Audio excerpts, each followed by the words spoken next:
What's up, guys? It's Zach, and welcome to week 12 of Scales, Modes, Riffs, and Solos. And today we're going to be doing a really cool riff that I got from Johnny Highland, not personally, just watching his stuff, out of the key of D.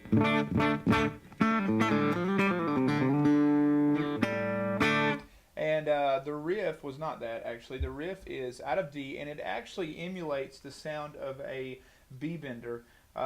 So it's a really cool thing to throw in just different parts of songs, and it's out of D. Now, again, you can do this riff in any key because there are no open strings in it, but just where I learned it and where it always seems to fit really good is in the D position, because the width of the frets and all that stuff.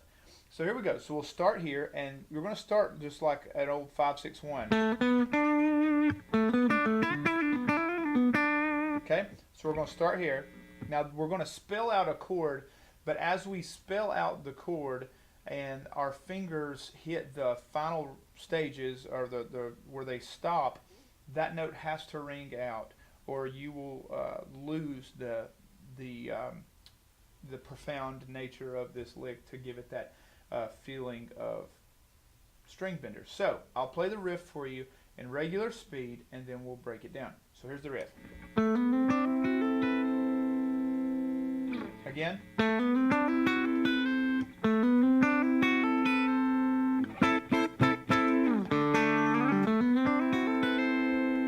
Alright, so we'll start on our A note here, and it will be on the 7th fret. Okay, so we're going 7, 9, 10, and we'll hold there. And again, overlook the ground noise in my office.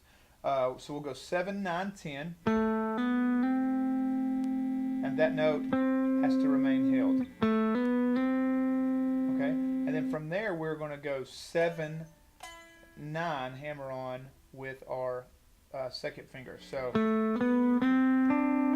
or you can play the note either way. Okay, so it's D string 7, 9, 10, G string 7, 9,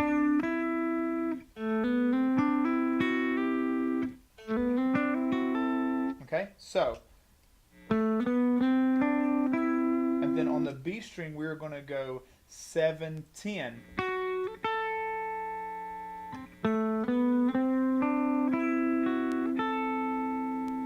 And then on the E string we will go 7, 8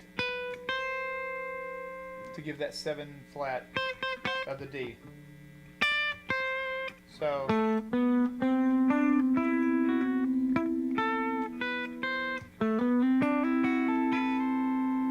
now this riff requires a lot of just pristine timing and feel and syncopation between your right hand and your left hand, syncing those hands up.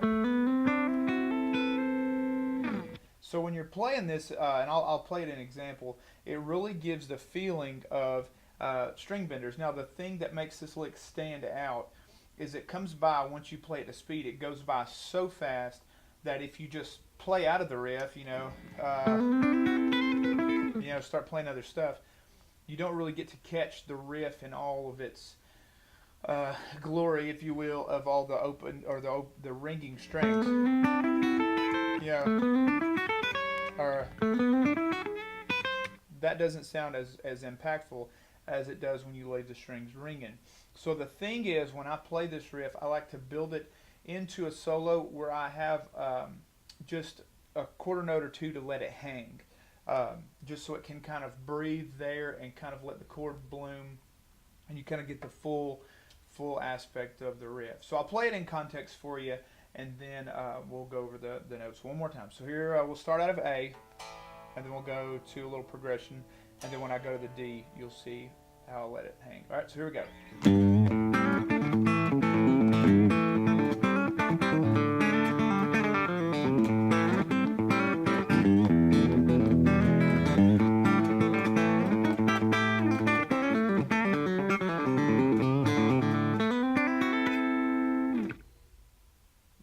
Got to make sure those notes ring, right?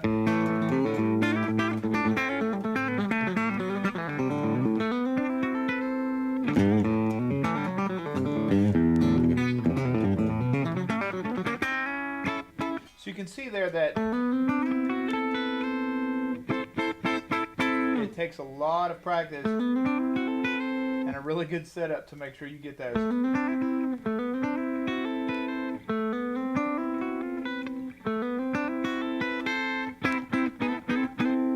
And again, you can do these in any position. In A, just a little bit wider frets do make it more difficult. And then the more narrow they get, like if you do it at a G up here,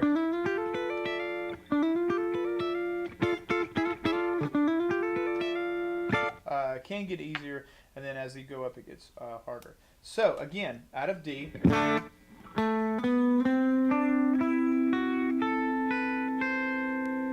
the goal is when you hit that 7 flat of D, you want to make sure that every note is heard. There you go, guys. Have fun with it. We'll see you guys next week.